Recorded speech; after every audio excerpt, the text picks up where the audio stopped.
No dejes que los años pasen y se conviertan en un torbellino de actividades sin sentido. Acuérdate del Señor tu Creador, piensa en Él y vive cada día agarrado de su mano. Bienvenidos a Centinelas de Cristo, a tu lección de Inverso. Jueves 15 de febrero. La naturaleza de la comisión. La comisión que Cristo dio a sus discípulos precisamente antes de su ascensión es la magna carta misionera de su reino.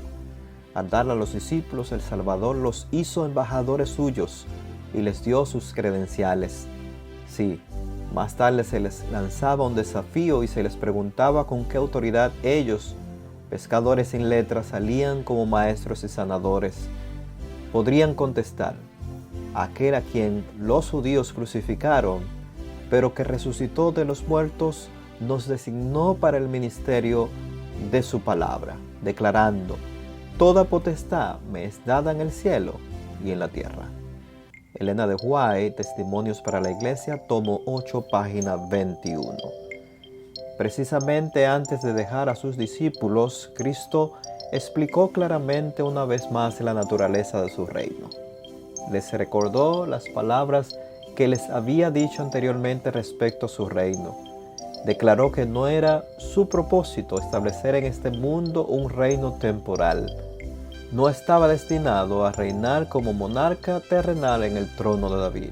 Cuando los discípulos preguntaron: Señor, ¿restaurarás el reino de Israel en este tiempo? Él respondió: no toca a vosotros saber los tiempos o las ocasiones que el Padre puso en una sola potestad. Hechos 1, versos 6 y verso 7. No era necesario para ellos penetrar más en el futuro de lo que las revelaciones que Él había hecho los capacitaba para hacerlo. Su trabajo era proclamar el mensaje evangélico. Elena de White, Los Hechos de los Apóstoles, capítulo 3, página 24. Durante su ministerio, Jesús había mantenido constantemente ante los discípulos el hecho de que ellos habrían de ser uno con Él en su obra de rescatar al mundo de la esclavitud del pecado. Cuando envió a los 12 y más tarde a los 70 a proclamar el reino de Dios, les estaba enseñando su deber de impartir a otros lo que Él les había dado a conocer. En toda su obra los estaba preparando para una labor individual, que se extendería a medida que el número de ellos aumentara y finalmente alcanzaría a las más apartadas regiones de la tierra. La última lección que le dio a sus seguidores era que se les había encomendado para el mundo las alegres nuevas de salvación. Cuando Cristo estuvo en esta tierra, escogió a 12 discípulos para que estuvieran constantemente con Él. Su propósito era entrenarlos para su obra.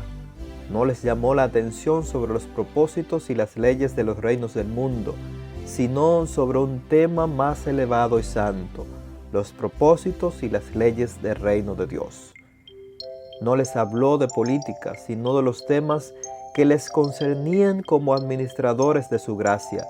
Les dio una idea general del carácter de su reino y de su funcionamiento, como reino de gracia en este mundo y reino de gloria en el mundo futuro.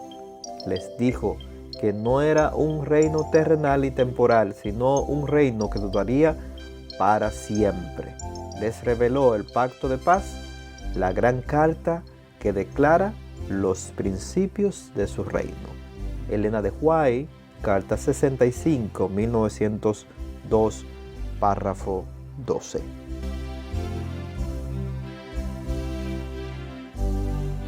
Gracias por acompañarnos. Te esperamos el día de mañana.